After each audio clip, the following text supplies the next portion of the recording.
लम्हे तारीख में खुशामदीद। मैं हूं सेथ यूडेंस्की। 1912 में समंदर में एक ऐसा बहरी जहाज था जिसके बारे में बहुत से माहिरीन का दावा था कि वो डूब नहीं सकता।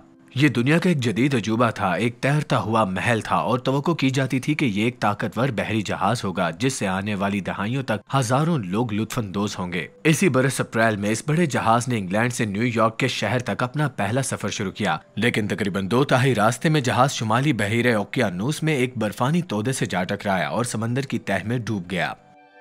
और ये समंदरी तारीख के सबसे मशहूर और अलमनाक वाकयात में से एक था। जहाज के इस साहने में 1500 अफराद हलाक हुए। कश्ती के डूबने के बारे में बहुत से लोगों ने दावा किया कि यह नाकाबिले शनाख्त है RMS टाइटैनिक।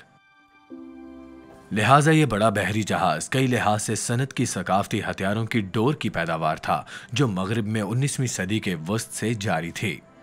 बिजनेस टाइकून बड़े पैमाने पर बहरी जहाज बनाने का मौका चाहते थे जो हजारों लोगों पर पुरताइश अंदाज में मुंतकिल कर सके।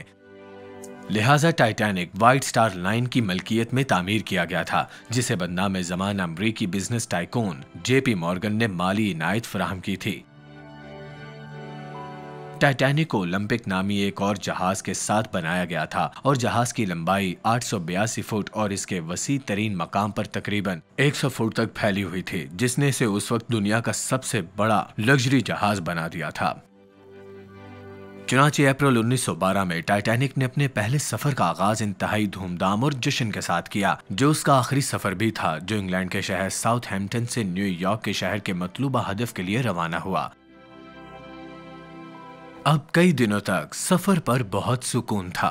अब जबकि बहुत से अशराफिया सवार थे, मतवस्सित और निचले तबके के शहरियों की भी एक बड़ी तादाद थी जो अमेरिका में एक नए आगाज की उम्मीद कर रहे थे। अब बहीरा ओकियानूस में एलिस जजीरे तक पहुंचने के रास्ते का तकरीबन 2 तिहाई हिस्सा बाकी रह गया था। टाइटैनिक रात के अंधेरे में एक गैर मुतवक्के बर्फानी तोदे से टकरा गया। हादसे से बचने के लिए जहाज के अमले ने बड़े जहाज का रुख बदलने की कोशिश की, लेकिन कोई फायदा ना हुआ। बर्फानी तोदे ने जहाज का एक हिस्सा तोड़ दिया और ये ख्याल कि इस बहरी जहाज में कभी पानी अंदर नहीं आएगा, और यही वजह थी कि लोग सोचते थे कि ये कभी नहीं डूबेगा, पानी से भरने लग गया। कुछ ही देर बाद कप्तान और अमले के बाकी अफराद तक ये खबर पहुंची कि जहाज वाकई डूब रहा है। लिहाजा अब तक तारीख के सबसे बड़े सानहे में से एक में टाइटैनिक इस तरह के मौके के लिए बिल्कुल तैयार न था।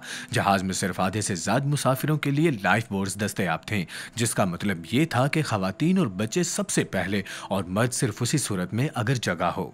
अब सूरत हाल की अफरा तफरी की वजह से कई कश्तियां डूबने वाले जहाज को सिर्फ आधा चौथाई भरा हुआ छोड़कर चली गईं। पानी से भरे जहाज का एक सर ऊपर की तरफ इशारा करने लगा, जबकि दूसरा गहरे सर्द बहीरा ओकियानूस में डूब गया। चंद घंटों की शदीद जिद्दोजहद के बाद जहाज पानी में मुकम्मल डूब गया। सिर्फ 700 से ज्यादा लोग कहानी सुनाने के लिए जिंदा रहे, जबकि तकरीबन 1500 हलाक हो गए। अब 70 बरस से ज्यादा अरसे से टाइटैनिक का लंबा शुमाली बहीरा ओकियानूस की तह में पड़ा हुआ है। इसका ठिकाना निस्बतन मालूम है, जब तक कि इसे 1985 में ड्रामाई तौर पर दोबारा दरियाफ्त नहीं किया गया था, जिसने इस बड़े जहाज और इसके इर्द गिर्द के अलमिये के साथ एक नई कशिश पैदा कर दी। इसी के साथ ये वीडियो इख्तिताम पजीर होती है।